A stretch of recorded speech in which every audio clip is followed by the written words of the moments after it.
Nilikuwa nasema kingine, nye madada wa Oman mnaofanya kazi Oman, msisikilize kabisa haya mambo ya maajenti wenu wanawadanganya. Jaribuni kuwasikiliza kwenye mambo ambayo yatakunusuru wewe kimaisha yako huko utakapofika huko. Mdili sana na passport zenu. Yaani passport zenu ni za muhimu sana, na passport zenu ndo zinawafanya mnafungwa, na passport zenu ndo zinawafanya mnakufa. Siku mkinielewa, na hii kitu nimeshaiongea miaka 3 ya nyuma.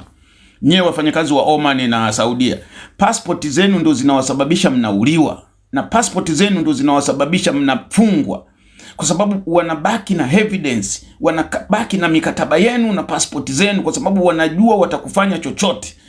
Ndio maana wanawalazimisha mshiriki kwenye majini, wanawalazimisha mfanye ushirikina, kwa sababu wamezikamatilia zile nani zenu. Wakiwaambia fanya, ukikataa anaenda polisi kukushtaki, labda umemuibia simu, umemfanyia hivi, kwa sababu hujashiriki yale maushauri yao, kwa sababu wenyewe kwa wenyewe hawawezi, hawataki kufa. Leo hebu hizo kazi gani mnazopewa? Alafu watu wakija hapa wanasema ni uongo. Sio uongo. Mimi nawaambia ni sio uongo. Kule kuna ushirikina na angalia huyo mtoto sasa. Huyo mtoto huyo ambaye nimemposti. Ameua tu nyoka ilikuwa ndani. Kumbe ameua mtu. Akaanza kutoka damu puani, mdomoni, huku sehemu za asili pote anatoka damu. Na sijui ana hali gani sasa.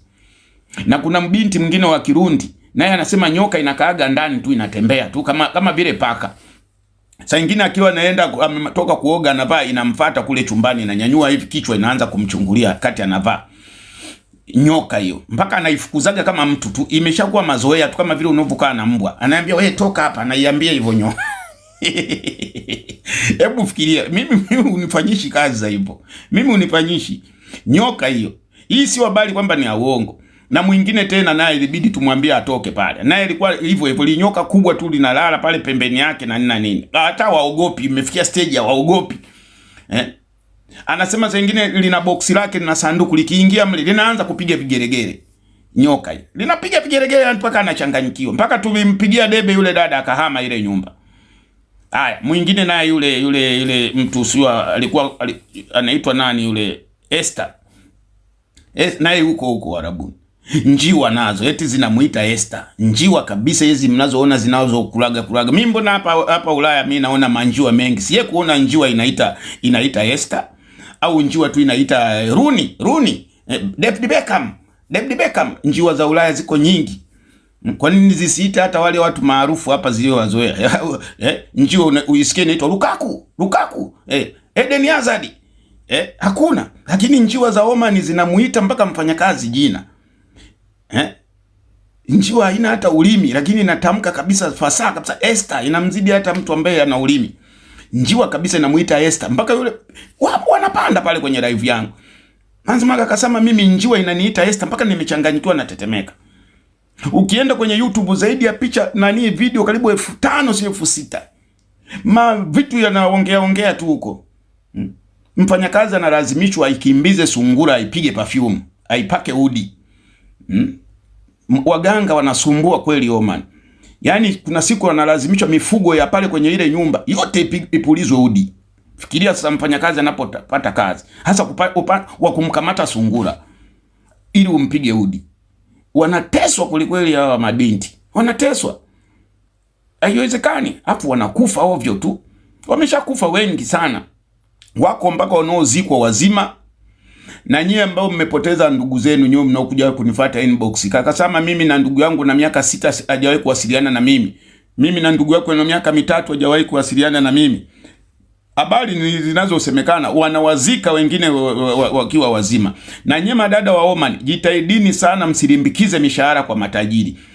Kulimbikiza mshahara kwa tajiri yako kunachangia wewe uwawe kwa 1% kubwa, kwa sababu deni linapokuwa kubwa anaona ni heri tu, kwa sababu ile ngozi leusi futilia mbali huko deni liishe. Vile vifo 5 ni ishara tosha ya kuona kwamba madeni.